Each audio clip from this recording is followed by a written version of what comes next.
This topic, I think, is really important for us as a skill because not only does it relate specifically to what we need in our PhD dissertation, but actually any publication we do, we've got to be able to confidently communicate our choice of methodology, our decision making, as well as our actions in choosing and executing a methodology. And we've got to be able to communicate it for one key purpose. Right? It's actually more than one, but the real key purpose of writing a methodology section or chapter is actually so other researchers can replicate the work that we're doing. And that's transparency and replicability. Basically, we want to be so robust with our research that I can come along, read your dissertation, take your typically chapter 3 or research methodology chapter, and then repeat your research and hopefully get similar results. Not always guaranteed, but the idea is that I'm able to do exactly what you did and pretty much draw the same conclusions from that or from the data that we get from it. So that one to me is very important. At the heart of what we do with the third degree is understanding methodology and building competence in methodology with the combination of being able to communicate our research. And this is where that comes together specifically for us. Tonight's objectives are to understand where in our research output we write about methodology, and more importantly, the level of detail expected. It's also to understand the key information that is expected to be included in your methodology chapter. So as a supervisor or as an examiner, what do I want to see? What is the absolute minimum I must see? But remembering that, of course, we want to get more than the minimum. We're going to discover a bit of additional information that might be pertinent for us to include. So I've sort of added a few things because it's not just what that minimum requirement is. It's what do I like to see? What do I hope you include in that chapter, or if it's a journal article, in that section, so that I understand the decisions that you have made as a researcher. And finally, I'm going to give some best practice advice for how we go about writing the chapter, really just to help you think it through. I think for many of us, we take methodology for granted. We seem to have a focus, or many doctoral candidates seem to have a focus on the research itself and the results itself. But I want to remind us all here that the methodology can be equally as important or more important than the results themselves, because it is about the ways that you're getting your findings. The findings are one thing, but in every case, we want to make sure that the way you have got those findings, i.e., the methodology that you used, whether it was qualitative, quantitative, mixed methods, we want to know that that was suitable. So for many people say, well, I've just done a study, blah, blah, blah, blah, and they present their findings. And that's taking it for granted. That's not enough. This afternoon, I was reading a research proposal for a candidate. And the research itself is interesting, but the methodology section was I'm doing mixed methods. And there's almost nothing there that told me how it was going to happen or what was expected or any processes. And at the end of reading that proposal, I came to the conclusion that this person has an idea, but they don't know how to make that idea happen.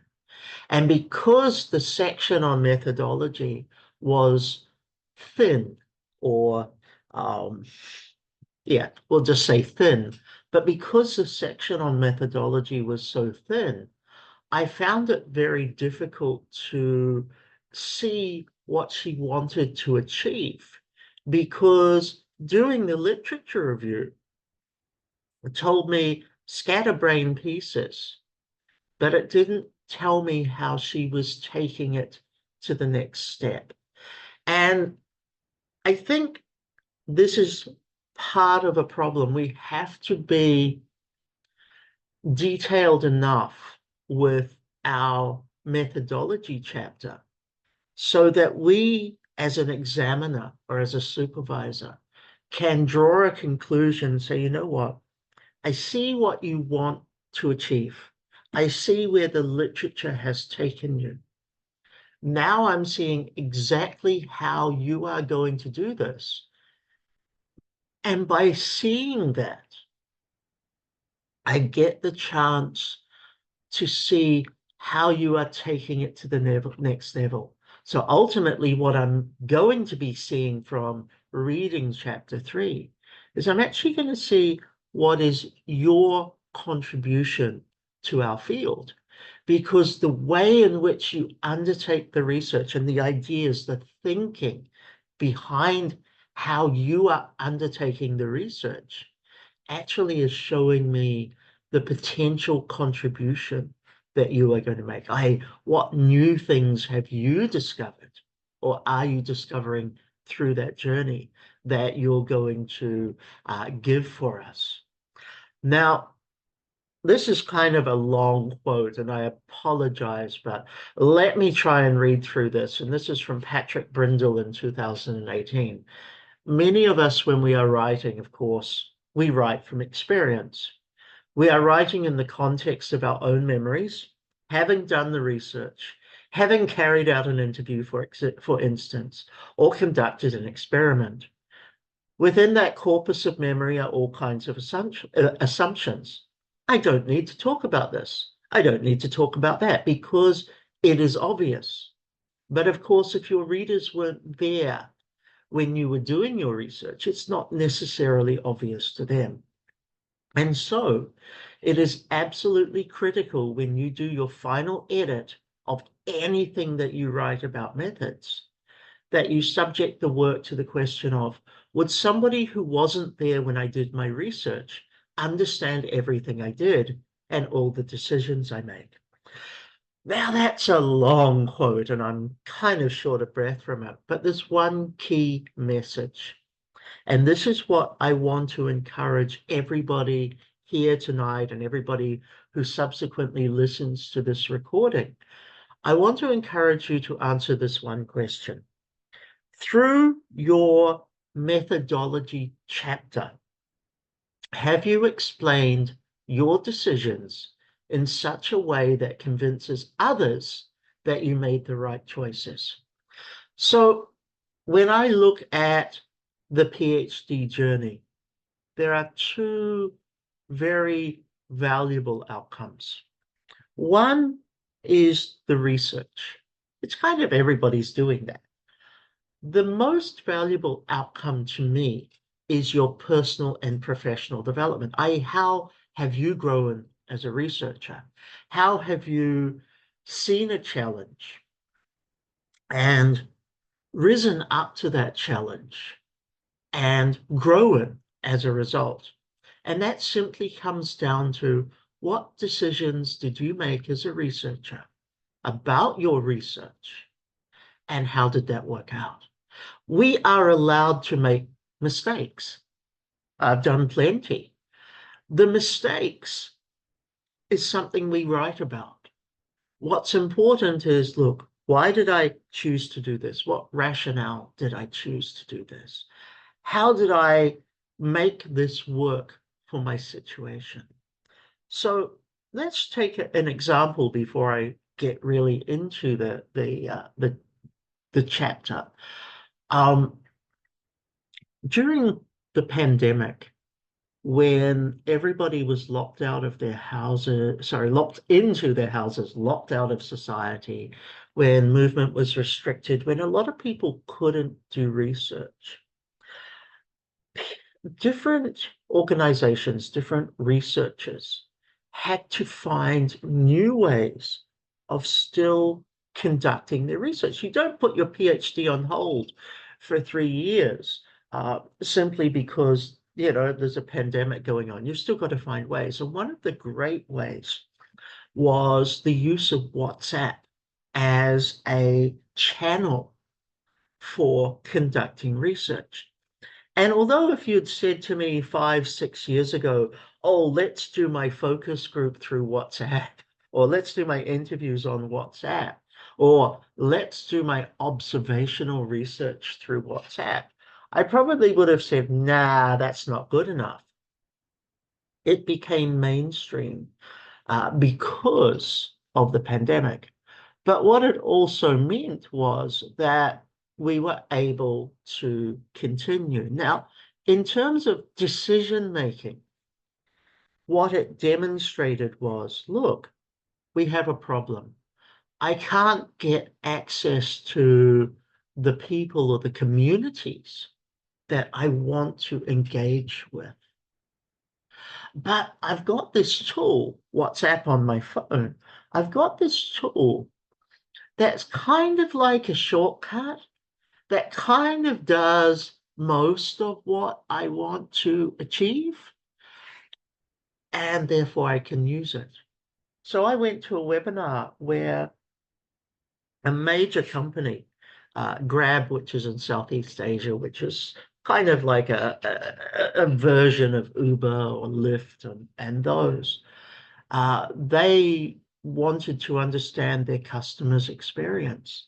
And they had the Grab riders who were delivering food making videos of their customers when they were delivering food so that they could get this feedback. They actually did not only interviews and focus groups through this, they were doing observational research because the Grab riders could actually record behavior that was happening, etc., with their customers and what was happening outside that they, normal researchers, weren't actually able to go and get.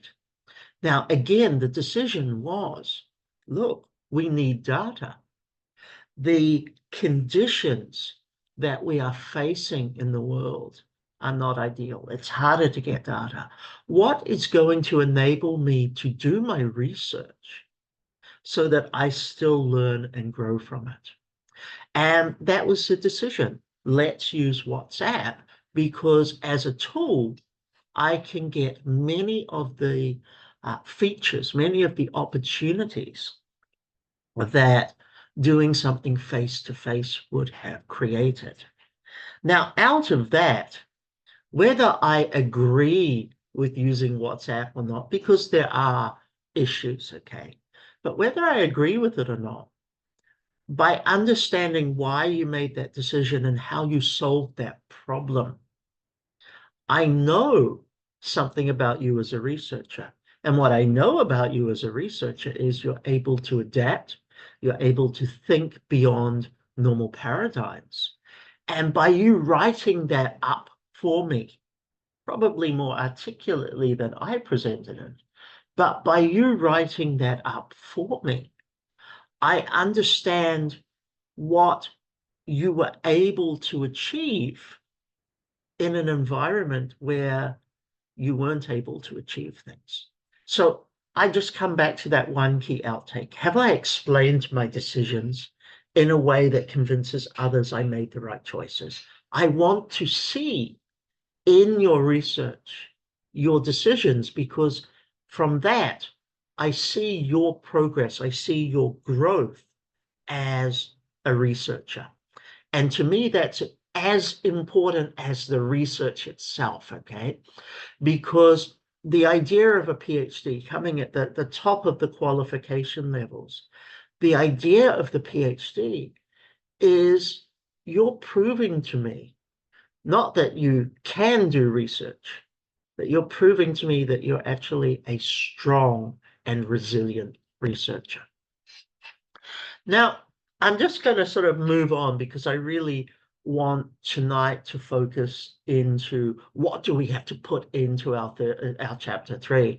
But just a quick overview why it's chapter 3 in my world, and really where methods sit and fit into our dissertation. Now, it's kind of a bit blur here because our discussion of methods fits into every single thing on the diagram here.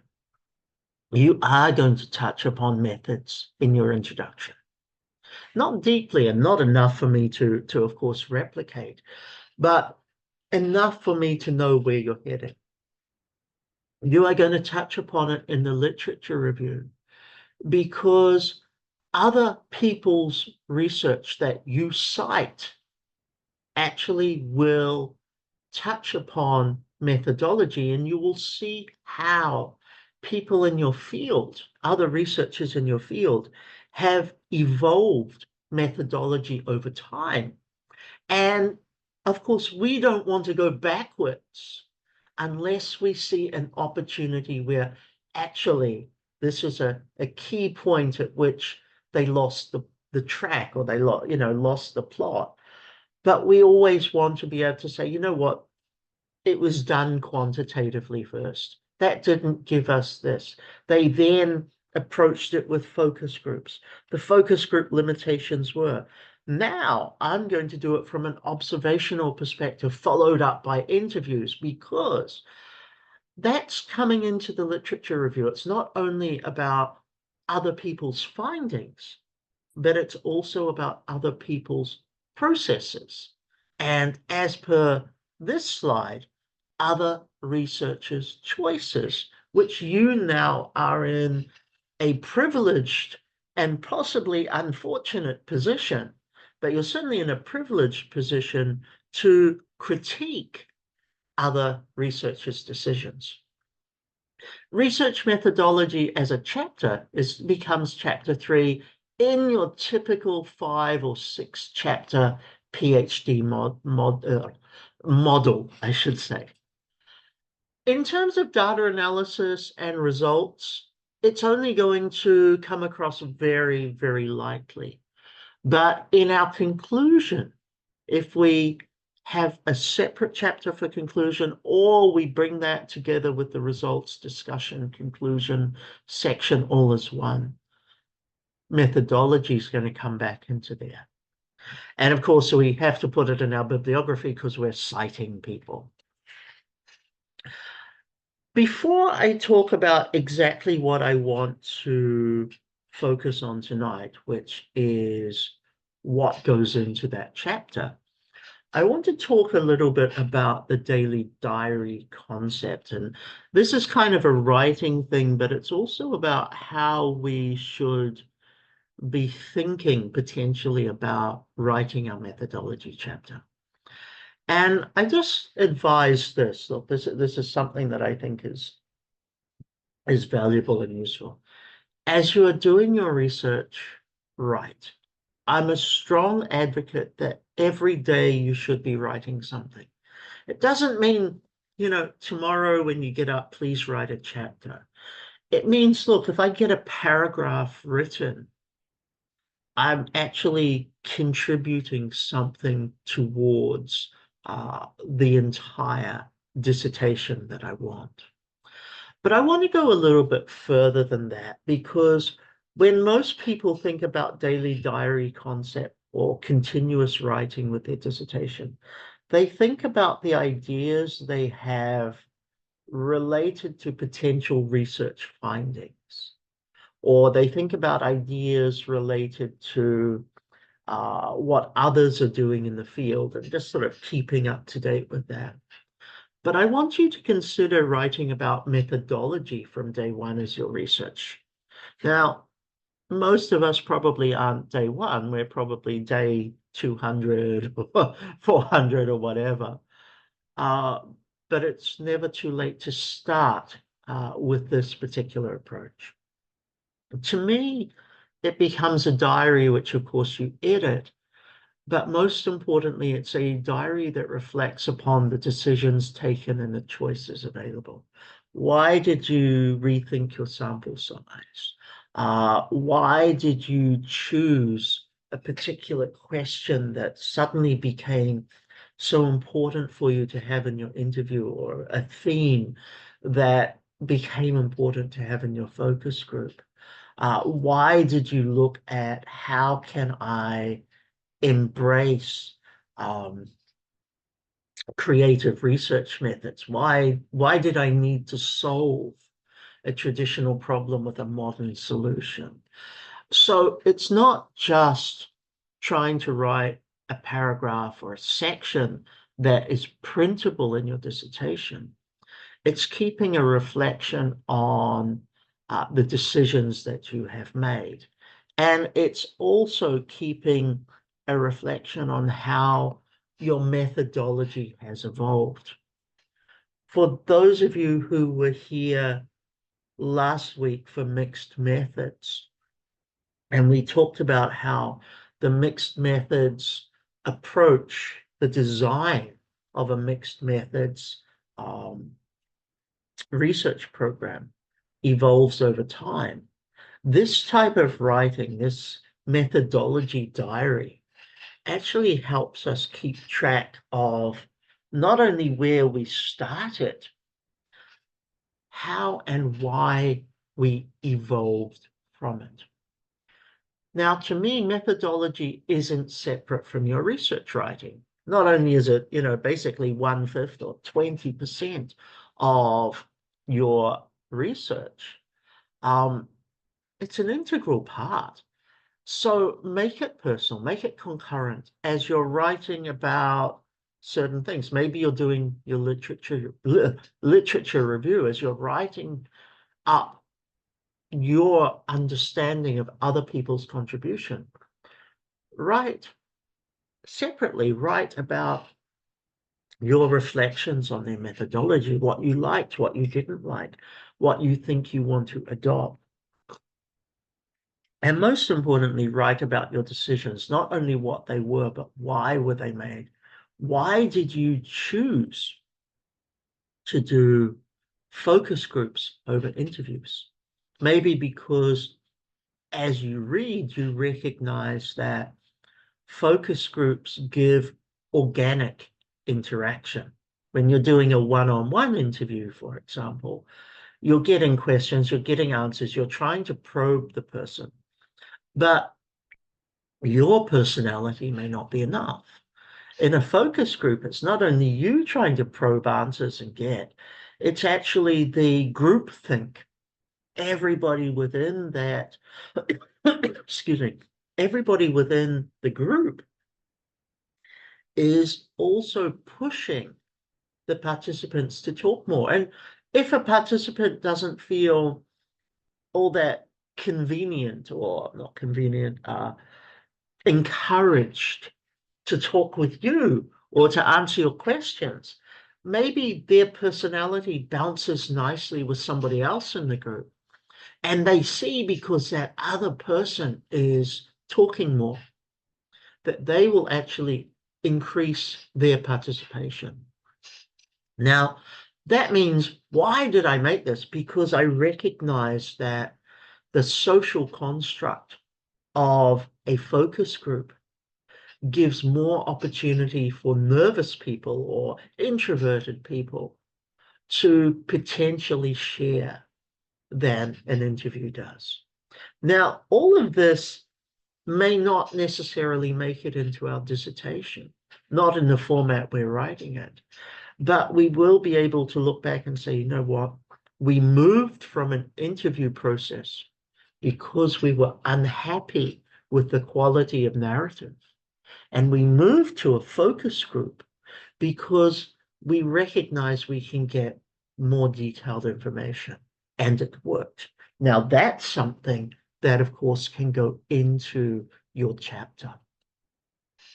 So let's get on to the real part of tonight, which is what to include or what not to include. And I'm going to go through a list of things. Now, I personally consider these the minimum. So as you're writing your methodology chapter, your chapter 3, the following becomes like a checklist. Make sure you have included each. If you miss something, I promise you I will ask it in your Viva. Because if there's something that you haven't given me, I will ask you to explain that. But in the Viva, I'm going to ask you two things. One, I'm going to ask you to give me the information. Actually, I'm going to ask you three things. One, I'm going to ask you to give me the information.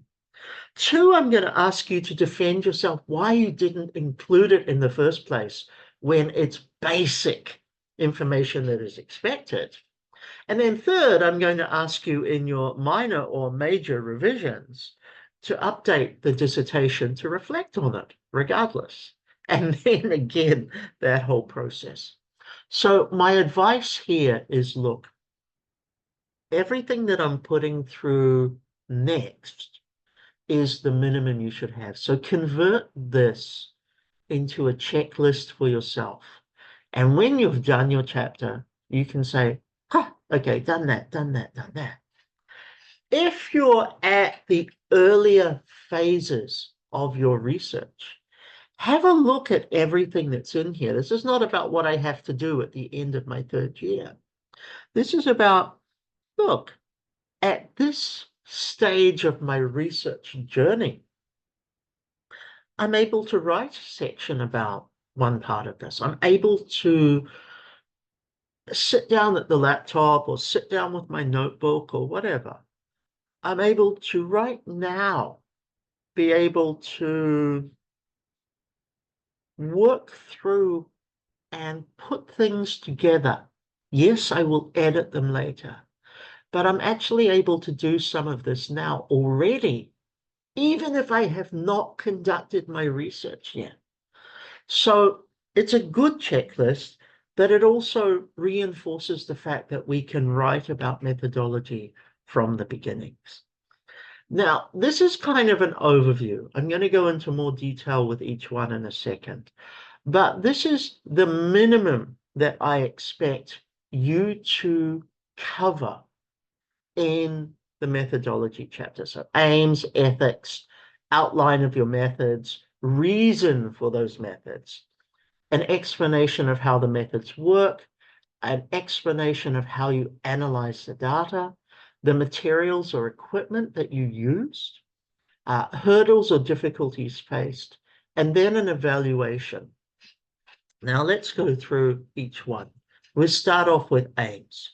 We want to reiterate your research topic or question, give an overview of how you plan to investigate this. Now, chapter 1 and chapter 2 have covered some of this. You've already mentioned. And what you're going to find is the chapters start merging together. You might, in fact, even repeat the structure of a couple of paragraphs between, say, chapter 1 and chapter 3, or chapter 2 and chapter 3, because you are having, to an extent, some repeated information because it's expected in each of those chapters. Now, the reason we put aims into chapter 3, into the research methodology chapter, is to, one, refresh the reader about actually what you wanted to get out of this research, and then you're going straight into it. But secondly, it's for people like me. If you ask me to read your dissertation, I'm not going to read your introductory chapter. I'm going to find that very boring. I start by reading at chapter 3. I want to see about how you have thought about the research, how you have done the research before I look at what you're researching. Now, everybody starts differently. I find this approach helps because if I don't see a clear strategy, I'm going to struggle to see what you're doing, and I'm going to struggle to be engaged or supportive of what you're doing. So, excuse me, it's good having it in there for people like me who start at that. Now, when you send your dissertation to your evaluation committee, some of them will start at chapter 1, some chapter 2, some at chapter 5 even. I'll look at chapter 3 first and say, okay, you've either got me hooked, I'm interested, or I'll be like, okay, I've got to see something really good. But it's my starting point. So make sure that the chapter is framed for that as well. You must have ethical considerations in there. So this is a list of any ethical or philosophical considerations that had to be made. So list and explain these. For most of us, it's going to be the same thing. It'll be informed consent, etc., etc. But some of us might be working with children. So the other week, there was a great question about when I conduct interviews with children, what are the special changes? Oh, sorry. What are the adaptations that as a researcher I have to make? So working with people under a particular age, I'm, working with minors under 16 or under 18, there are different ethical considerations, which might include having an additional individual in an interview with you. If you're interviewing young children, at a school, making sure that the child's classroom teacher or principal or counselor is part of the room, so that there's never an opportunity for an accusation of impropriety, for example. When we start listing the specifics down, you're showing to me that you understand the ramifications, not just, oh, I'm interviewing somebody, they have to sign off, but you're understanding the contextual implications and important elements of what's happening in that. And that's an ethical consideration. What you also have to show is, has ethics evolved? And what I mean by that is not the topic of ethics, but look, I started off a certain way, and as the research progressed, we discovered that it was hard to get respondents. So in order to get respondents, I was less than upfront with them about my research. So I told them about the research. I didn't tell them so much about the specifics of what I'm getting from them. Now that's how ethics evolved, and that's a natural part. But that means your ethics considerations changed from the beginning to the end of your research. And when my ethics considerations change between the two timeframes, I need to write that up. I'm not going to fail you and say, well, that's bad. I'm going to look and say, you understood that the landscape in which you were conducting research had changing elements, and you've reflected upon that. That makes you look like a good researcher to me because you've acknowledged that change. That links into the fact that our chapter must include ethics committee approval, including the approval number, and, as I said, the realignments or pivots as well. Now, I'm doing a research project at the moment with a university, and it's a very, I was going to say, to me, it's a very simple project, nothing complicated, but it's a project on how academics are teaching research methodology. And of course, not only can we look at the secondary data or the documentary side of, course outlines, student grades over time, we're going to interview a few students and a few academics. In order to be credible in what we're doing, we had to fill in the ethics approval form. And the ethics approval form had so many questions, and we're just ticking pretty much yes to everything. Actually, there's nothing unusual about what we're doing. We're interviewing for 10 minutes grown adults who are at postgraduate level. We are not coercing them into anything. We're not, doing anything that would be considered inappropriate. We're not putting them in any harm's way. We're not even collecting their names. But we still have to do the ethics approval. And this is because when we publish and we make use of the narrative that the respondents give us, we have to be able to assure our publisher that we followed procedure. So even though this is a rubber stamp, the ethics committee see it, they stamp it, they approve it, they send it back immediately. There's no special issues, no special requirements, none of that. We still have to demonstrate that procedure so that others know that we did it. The next section in our methodology chapter is an outline of design and the methods chosen. And this is on a couple of levels, okay?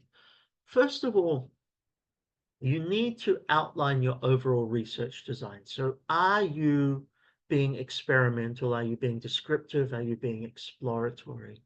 Or so forth. There's a lot of design words out there. And each of our research fits into one or two of those. Experimental doesn't necessarily mean we're going into a chemistry lab and doing experiments. Experimental can be in a social setting as well, changing the parameters of somebody's day, for example, and seeing how they react to it.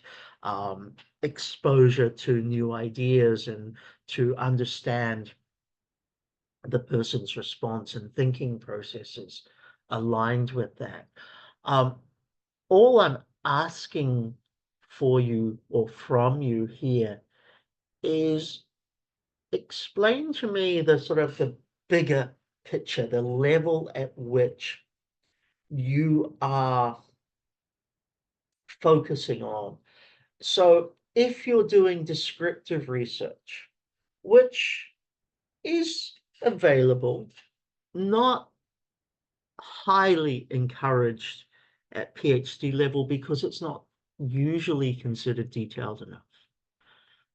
You need to be able to explain it. And if, for example, you are doing descriptive, make sure that you're able to defend why it's needed. Maybe we need to have descriptive research because the area that we're dealing with has not been mapped out. It's not been discussed before. So descriptive research, say, for example, AI in education 1 year ago, much of the research there was very descriptive because nobody had touched upon it before. But I need to see your overall, I want to say, intentions with your research. And I need to see that put into the chapter. Now, it might only be 1 or 2 paragraphs. We're not looking at, a huge 4,000 word essay approach to this. What we're looking for is an acknowledgement that this is descriptive, i.e. I'm talking about fact, or this is exploratory. We're trying to see potential reactions to something. I just want to see that.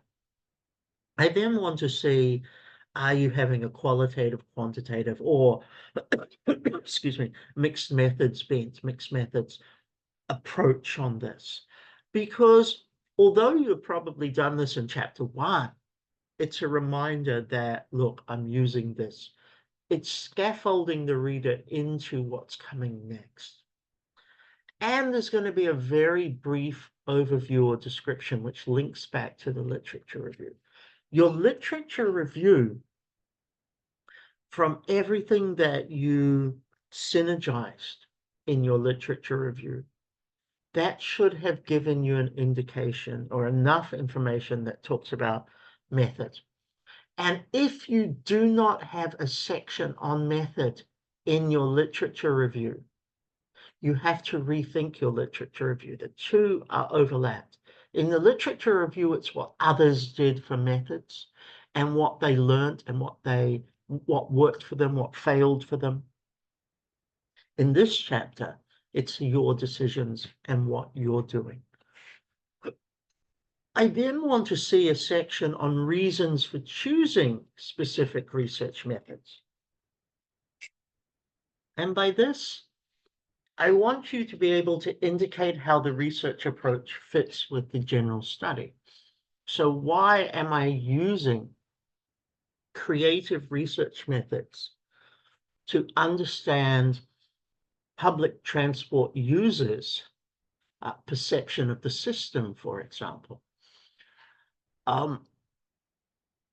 This is going to link back again to your literature review because you're going to explain you're going to cite other researchers that have done this.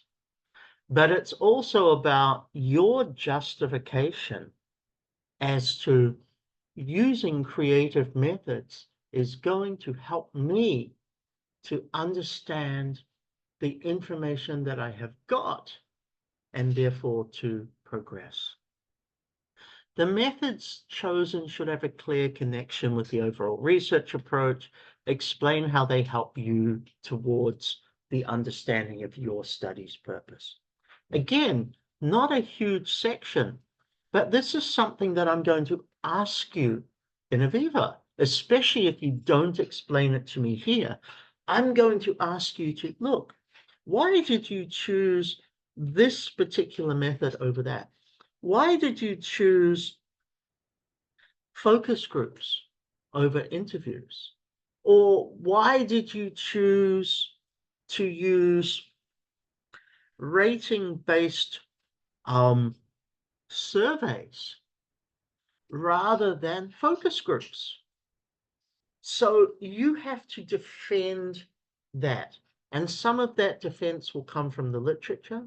Some of it will come from your own experience. And it could be, look, for example, I know a gentleman who did some research, some business research, and his sample size was 14 because there weren't that many people who did or who had an interest in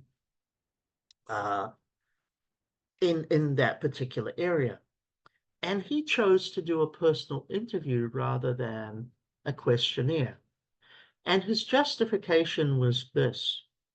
One, the personal interviews, of course, give much deeper knowledge. Two, the 14 people that are engaged in this research are personal connections. I know each of the 14 people. There's nobody else.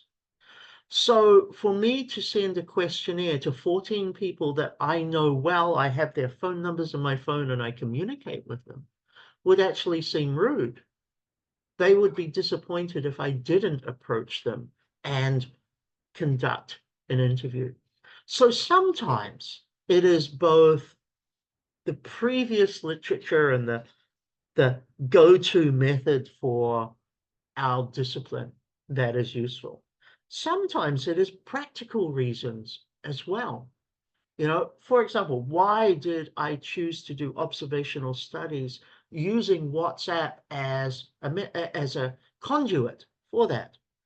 Because I wasn't able to get into the community due to legal reasons, i.e. pandemic or whatever. I wasn't able to get into the community or have the access that I wanted face to face, but I have the access electronically. So here, all to do with decisions, but also, and clarity and transparency, sorry, but it's also a practical thing. And the sign of a good researcher is understanding that practical decisions result in real data. That's what I want to be able to see.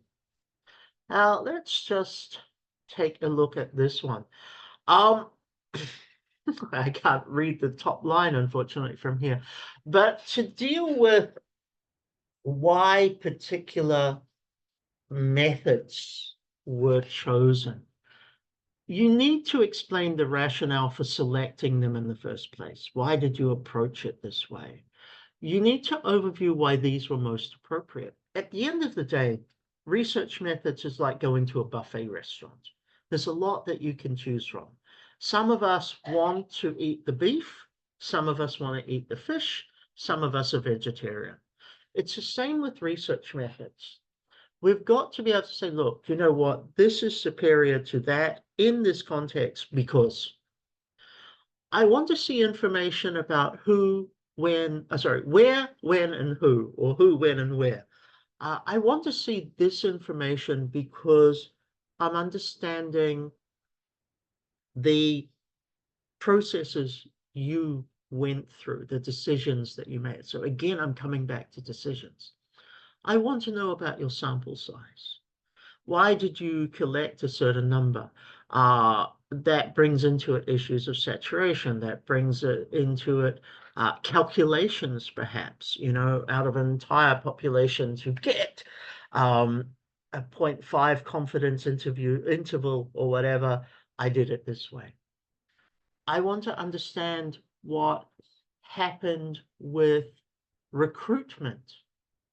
Now, recruitment is not hiring somebody. Recruitment is how do I get my participants to contribute? Did I put up an ad on social media? Did I send emails to 2,000 people? What was my process? Did I have to engage with gatekeepers? A gatekeeper is somebody who decides for somebody else whether you get to connect with them. They don't decide whether they get to respond to you. They get to decide whether you get to connect with them. So say, for example, I wanted to interview politicians. I can't just write an email to all my local politicians and know that they're going to get it. I'm going to have to talk to their PA or to their secretary or to their office manager. So how do I factor in gatekeepers? How do I give gatekeepers information that they can tell their boss and support us because we need gatekeepers on site so that they are going to say to their boss, hey, I just met this guy, Craig. He's doing an interview. He's doing some research. He wants to interview you. I think it's worth giving him some time in your calendar. So we want to see all of that. Again, some of this appears boring, but it is about that transparency and it's about the fact that we can replicate the research. If it's qualitative research, we want a brief overview. Please don't explain to me what an interview is, but just a 1 or 2 sentences that go through it. If it's quantitative, same thing. If it's mixed methods, especially for those of you who came to the previous session, I think last week, if it's mixed methods, I want to understand the contortions or the design, basically the interrelationship, which model are you using, how are you approaching it, and how did you execute it? For those of us doing a mono method study, i.e. qualitative, I'm just doing interviews with 10 people, very easy. It's an easy write-up. But for those of us who are doing mixed methods, the expectation of information is, of course, higher. So this is going to be a longer section for mixed methods researchers. We then need to see about your data collection method. So here is about your decisions made and the processes used to be able to go from choosing to collecting data. Now I want to know how. do collect data. So was there a pilot study? Now I've put if any because not everybody needs to do a pilot study. But if there is a pilot study, I need you to write about it and I need you to explain. And again, what is the relationship between the pilot study and the overall goal of the research is going to be very important for us in that. I want you to talk about the instruments used. And sorry, I've got two things here: instruments utilized and instruments designed. An instrument is something like a survey. It's a tool that we use to be able to elicit information or response from others. So most common when you're reading about questionnaires or surveys, you'll see a discussion of instruments. And that simply means the actual survey questions that we use, the complete survey. We might talk about it in terms of observational research, and maybe the instrument used as a prop and something that is strategically placed to see how other people interact with it. Now, the difference between instruments utilized and instruments designed: utilized is somebody else's. Instruments designed, we did it ourselves. So there's two different aspects here. If you've gone and utilized somebody else's survey, then you simply need to give an overview of what it was and whether you made any adaptations. So a long, long time ago in the mid-90s, I did some research on the mainland Chinese community in central Auckland in New Zealand. And this was part of a broader ethnographic research project on international communities assimilating into New Zealand society. And it was actually part of a master's level course that I had an involvement with. So every student was writing a chapter. And the previous year, every student had written a chapter. So I think in total, there were 3 volumes over 3 years. The students in the previous year had developed a survey tool or a questionnaire tool. And what we did was we took the fundamental structure of that survey and we changed the wording to suit the cultural group or the ethnic group that we were dealing with. We didn't change the overall design of the survey. We got lazy, but we were also for comparison, because it was a book of different chapters, all reflecting different cultures, but all exploring the same themes. We actually had that consistency. So we had to write about how did we change the wording of the survey from the original. And the more important part is, look, if I make minor changes to a questionnaire or to any instrument, but if I make minor changes to a questionnaire, I've also got to be confident that that doesn't change the value of the questionnaire itself. If I take out a question, maybe that has implications elsewhere. So it's about, again, transparency. I've used the work of somebody from a previous year. I've adjusted their questions a little bit and I've proceeded. That's transparent research. Now, in other cases, when we start from scratch, and one of the first research projects I did was an understanding of a particular region, the sociocultural aspects of a particular region in New Zealand. And we conducted a survey.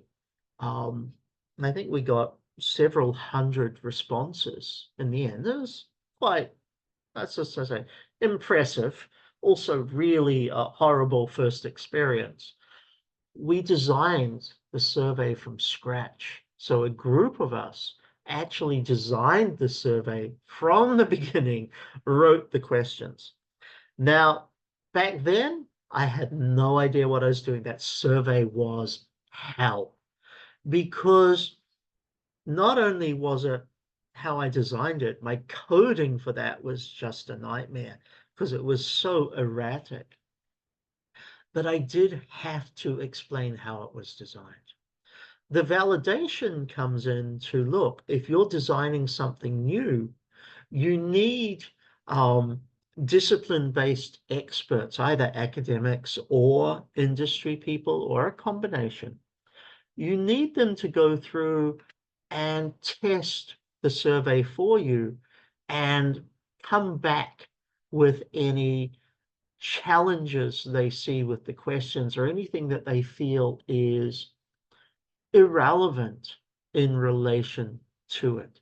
So we do need to talk about how we validated our survey. And it might be, I sent it to 3 lecturers who specialize in my discipline.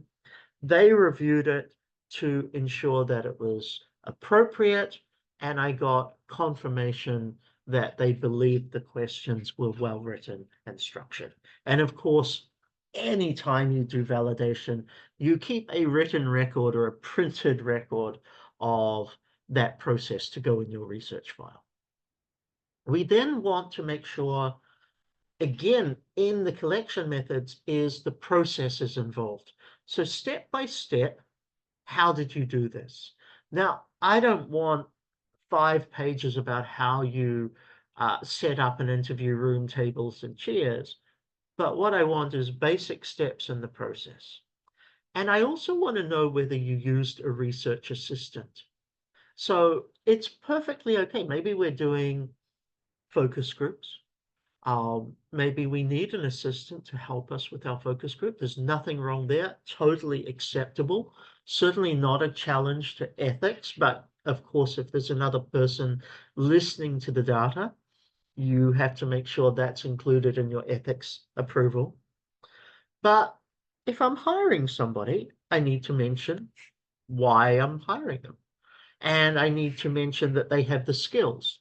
And that means I might have a paragraph that says training for my research assistant included A, B, C, so that you've shown that they're capable of what you're doing.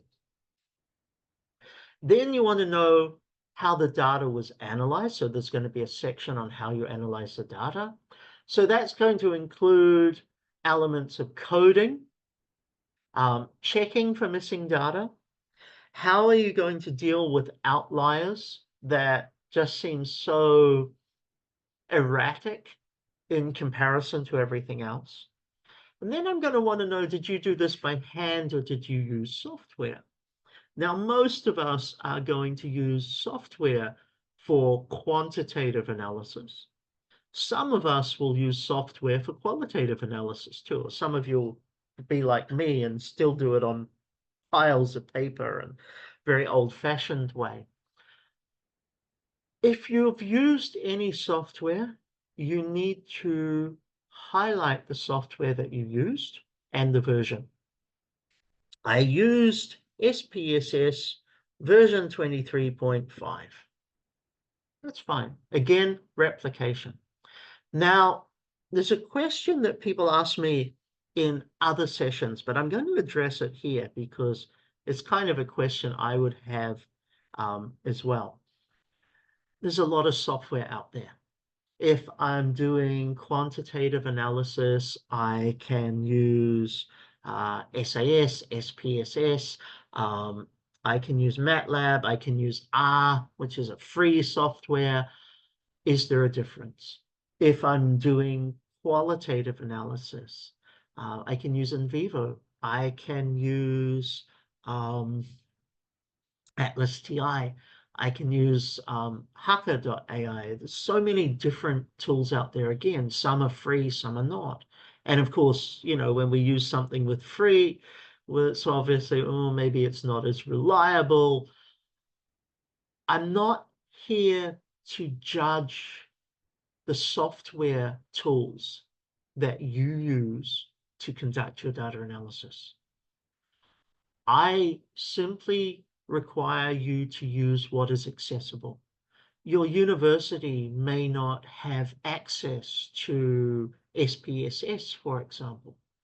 So R is affordable because you don't pay any money. That's fine.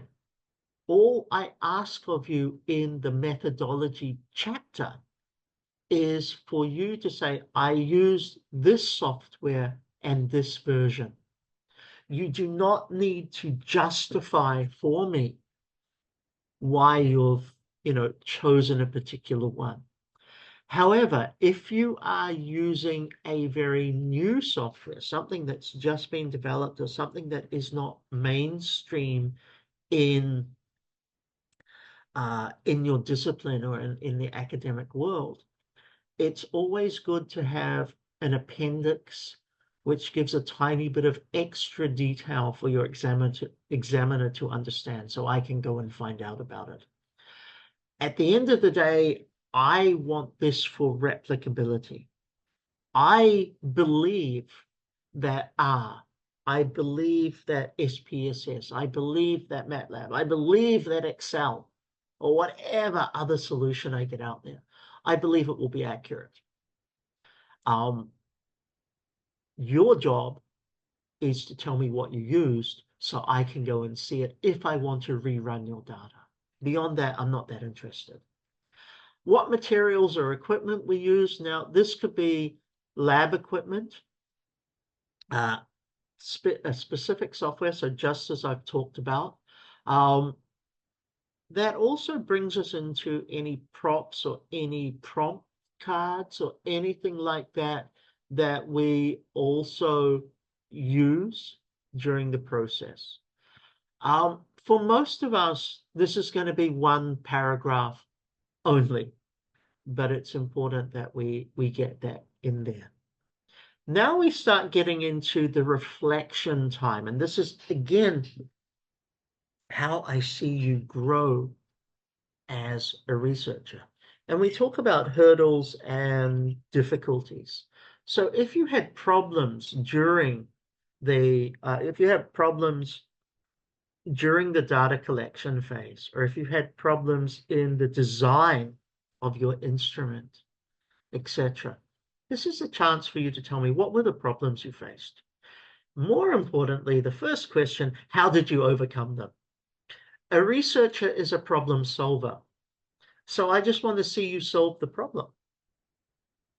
When I see that, I can ask you about it. I can see how you grew. I can see the value that that brought to your research. So some of the problems we might face. Finding participants. That's okay. To be fair, that's the hardest one. We've got some great research. We've designed an instrument we want, or we want to do interviews. Getting people to participate is the hardest thing to do.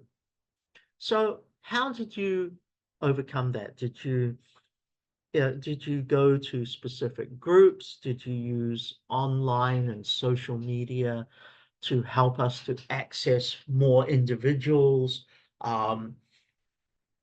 Did you offer an incentive? Sometimes a $20 Starbucks card is enough for somebody to say, you know what, I'm gonna answer your questionnaire because, hey, I'm getting free stuff. And that's ethical too. We're allowed to, provide rewards or inducements for that. But we need to talk about it, because no point in me repeating your research if nobody wants to answer the questions, or I face the same challenges that you did. There might be problems with consent. So if we're doing creative methods, or if we're doing something that's maybe a little bit more towards the observational spectrum, what were the challenges? How did you get it? One of the biggest challenges people had for a while was doing online surveys, and whether consent was a tick in the box or the typing of a name. So for example, in South Africa, you cannot give informed consent with a tick box. That's not considered appropriate as a mechanism. Elsewhere, not a problem. So, yeah, what were those challenges? The European Data Protection Act and everything that's come into force since that means you're restricted by how you can approach people. You're restricted by whether you can record people. So many things that might not come into play in other geographies where we might live. So that becomes a problem. We simply have to outline what the problem was and what our workaround was. That could be access to equipment. My university does not have in vivo. So the only way I could do that was to use a cracked version or a 7-day free trial that I got. Fine, you're a problem solver. I'm happy with that. Just show me how. Could be resource shortages, not having access to a researcher, not having access to enough computers or whatever might be required. And finally, evaluation. Now, although it's going to be addressed later as well, a paragraph here to evaluate and justify your choice of methods is just a nice additional thing to have in there. It's not about having a lot of detail. It's just a very simple summary, but it's at the end of the day, did the methods you use give you what you needed to conduct your research? So those are the must-haves. I know it seems like a lot, and I know there's overlap, there's a bit of repetition. Part of the PhD dissertation, unfortunately, is the repetition. You see something in chapter 1, you see it again in chapter 2, you see it again in chapter 3, you see it again in chapter 5. It kind of is, I consider it a little bit frustrating, but it's there, it's what it is. But those are the minimum that I would expect in your chapter. Now, I'm just going to do a couple of slides on writing tips before I hand over to Farrell for a Q&A session. But let's look at how we actually write it. How do we choose our words? How do we structure our sentences?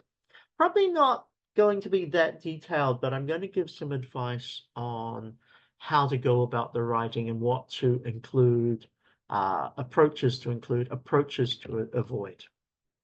So my tips for writing are kind of simple and maybe a bit common sense. First, look at other methodology sections. The best way to develop a good methodology chapter for yourself is to go and read a few other PhD dissertations and look at how they've done it.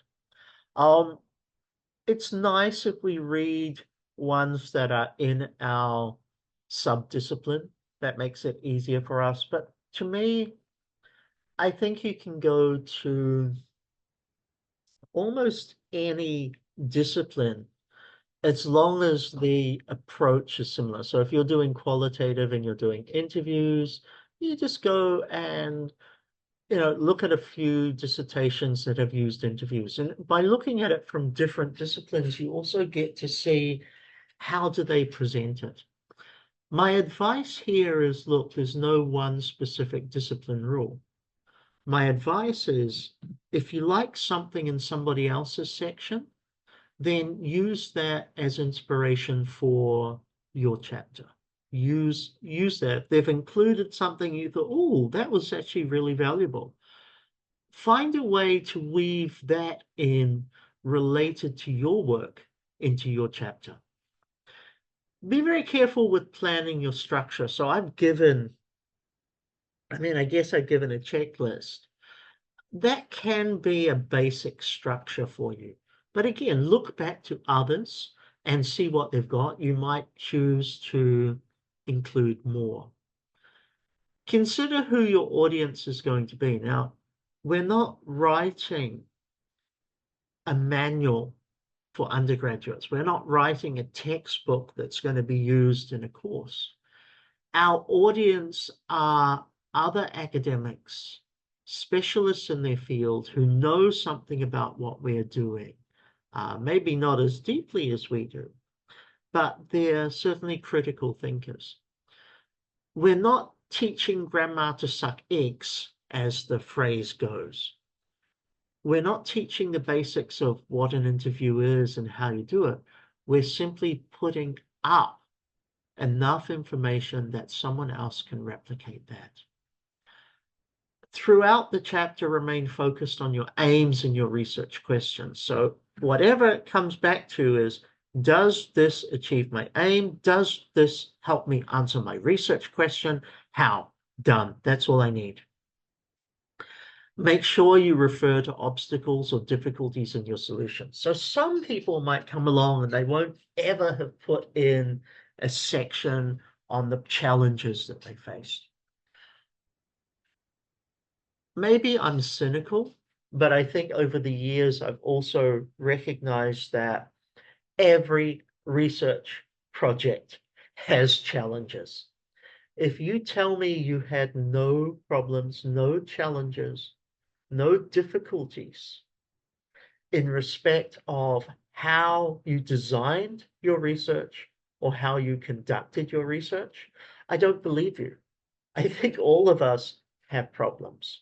And that's a normal part of the journey. We might not want to talk about them because we're like, oh, what a silly problem, or I didn't react to that so great, or whatever. But it is very important for us to communicate it.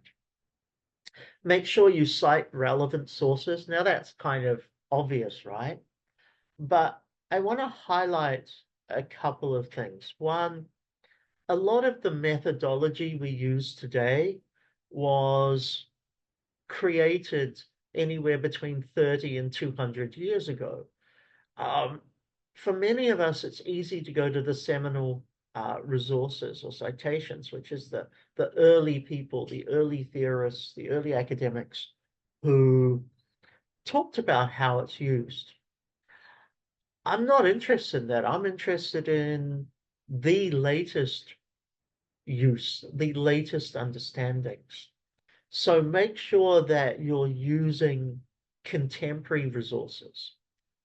And just to repeat something that I mentioned in the mixed methods session, because it's very, very valuable here. When people write about mixed methods, and this applies to every methodology, okay? When people write about methodology, they tend to go to the resources that focus specifically on methodology, which may not be very discipline specific. That's not helping you. That helps teach you the methodology. What helps you evolve your dissertation is the latest research that embraces that methodology and what they're writing about it. So don't cite something just because it taught you how to do a focus group. Cite something that demonstrates how focus groups done a certain way in your discipline are valuable. So be very cautious with that. One part of the literature is reading to teach ourselves. The other part of the literature is reading to inform how we're going to embrace the methodology in our specific discipline. And the final tip on this page, and there's one more slide, but the final tip on this page is consistency and alignment. So make sure that all your chapters align. The challenge over 3 years writing something is, look, we might tweak or we might adjust a research question. Things will change. We might evolve our methodology. Things will change. We might have written our literature review in 2022. Things have changed.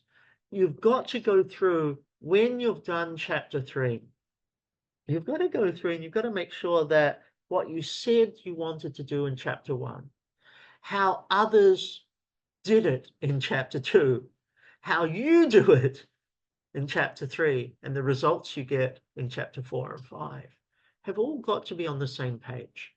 So my advice here is, look, everything's written at a different time frame. If chapter 3 is your focal point, don't adjust chapter 3 because that's truth. Chapter 3 is how you did it. Adjust everything else to make sure that it aligns with the practices that you had in chapter 3. One more. Issues to avoid. Very important.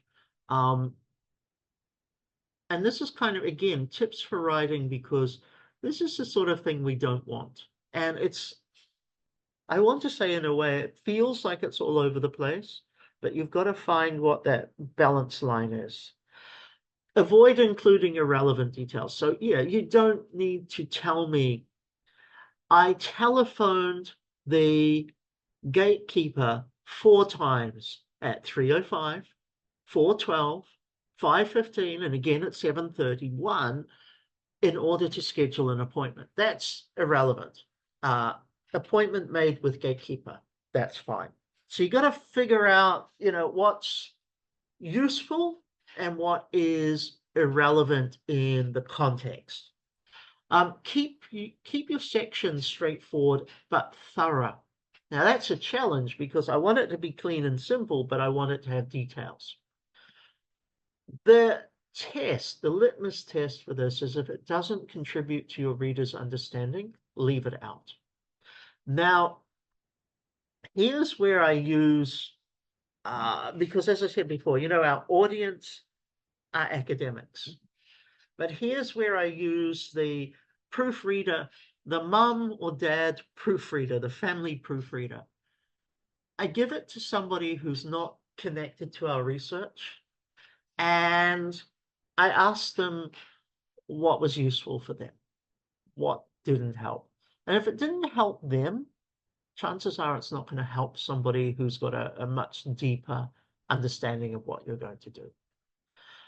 Irrelevant information includes unnecessary explanation of basic procedures. So the phone call example, only explain basic procedures in detail if they are unconventional or unfamiliar to your research, or to your audience, sorry. Unconventional might be innovative new ways of doing something. So I have an interest in creative research methods. And many people in what I'm doing don't. So being a bit more detailed on creative research methods so that they can understand is just helping, giving them, a sort of a deeper context so that they understand your decisions. But most of us know how to conduct an interview, so we probably don't need the detail there. The flip side here too is avoid insufficient justification. I want to see your justification. So you do need to, don't sort of treat that as, oh, I can just sort of lightly skip over it. Have it still, make sure that the justification is full so that I'm not going to question you about it. At the end of the day, whatever goes into your dissertation, you don't want to invite your Viva examiners to ask you questions that you could have answered in writing in the first place. Don't ignore analyzing or discussing problems. Lack of detail, more is more. Be detailed where it is relevant, especially where it is new. Make sure that what you put through is sufficient for the reader to replicate your research, or for the next person to replicate your research. And my final slide, this differs according to a discipline, okay? But there is a place for some of us in our chapter 3 to address the question, who am I as a researcher? And this is our identity. Why am I the person doing this research? Now, again, this is more a social science phenomenon in the academic written world than it is for, say, business or anything else. But I'm going to come back to a story. If you remember, I talked about the gentleman who had a sample size of 14 and he did every interview personally because his standing in the community of interest was very high. He is actually seen as a natural uh, part of the furniture, I guess, a natural confidant, sorry, within that community. So if it is appropriate, there is always a chance for you to be able to include an element of whether you want to call it positionality or whether you want to, whatever you want to call it.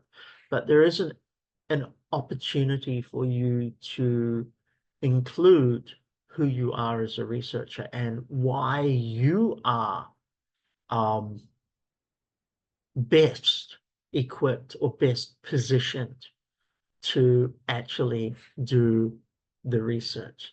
Now, on the website, there is a link to a webinar I did a while ago on positionality, which is ourselves as a researcher, our thinking processes, how we relate to our research, how our prior experience informs and influences or biases us as researchers and so forth. Do go and check that out because there is value in thinking through whether that works for you in terms of this chapter.